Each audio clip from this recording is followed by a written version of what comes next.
ಓಂ ಶ್ರೀ ಗುರುಭ್ಯೋ ನಮಃ. ಹರಿ ಓಂ. ಶ್ರೀಮಾತೆ ಶ್ರೀ ಶಾರದಾ ದೇವಿಯವರು ಹೇಳುತ್ತಾರೆ, ನೀನು ಯಾವುದಕ್ಕೋಸ್ಕರ ಹಂಬಲಿಸುತ್ತೀಯೋ ಅದನ್ನೇ ಪಡೆಯುತ್ತೀಯ.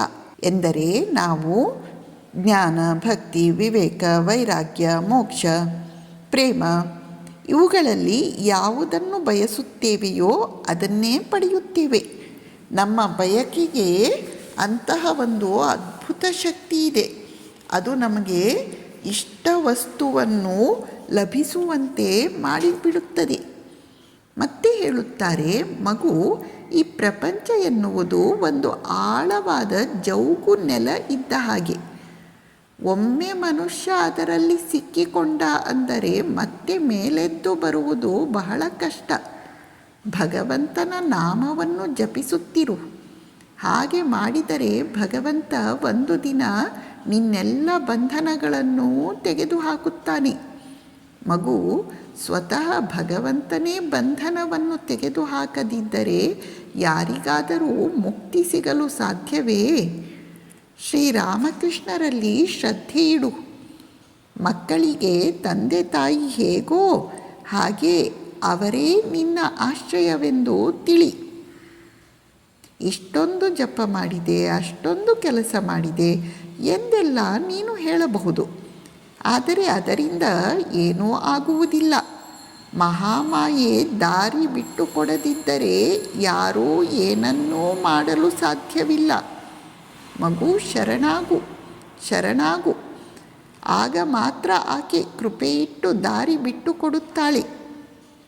ಒಮ್ಮೆ ಬೇಸಿಗೆ ಕಾಲದಲ್ಲಿ ಕಾಮಾರಪುಕುರದಲ್ಲಿ ಭಾರೀ ಮಳೆ ಬಂತು. ಕೆರೆಗಳು ತುಂಬಿ ಹರಿದು ಹೊಲಗಳಲ್ಲೆಲ್ಲ ನೀರು ತುಂಬಿಕೊಂಡಿತ್ತು.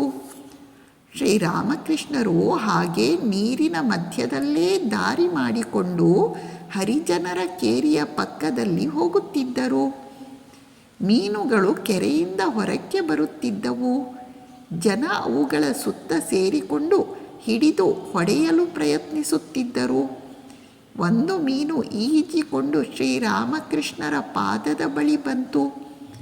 ಆಗ ಅವರು, ಇದನ್ನು ಕೊಲ್ಲಬೇಡಿ, ನೋಡಿ ಇದು ಹೇಗೆ ನನ್ನ ರಕ್ಷಣೆ ಬಯಸಿ ನನ್ನಲ್ಲಿ ಶರಣಾಗಿದೆ.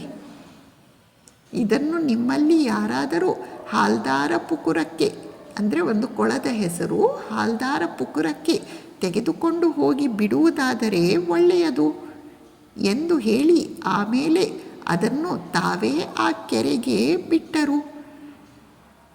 ಮನೆಗೆ ಬರುವಾಗ ಅವರು ಹೇಳುತ್ತಾರೆ, ಆಹಾ, ಮನುಷ್ಯ ಹೀಗೆ ರಕ್ಷಣೆಯನ್ನು ಬಯಸುವುದಾದರೆ ಅವನು ಪಾರಾಗುತ್ತಾನೆ. ನಾವು ಆ ಮೀನಿನ ಹಾಗೆ ಭಗವಂತನ ಪಾದಪದ್ಮಗಳಲ್ಲಿ ಬಿದ್ದು ಬಿಡಬೇಕು. ಆಗ ಅವನೇ ನಮ್ಮನ್ನು ರಕ್ಷಿಸುತ್ತಾನೆ, ಆಶ್ರಯವನ್ನು ನೀಡುತ್ತಾನೆ, ಪಾರು ಮಾಡುತ್ತಾನೆ. ನಮಸ್ಕಾರ.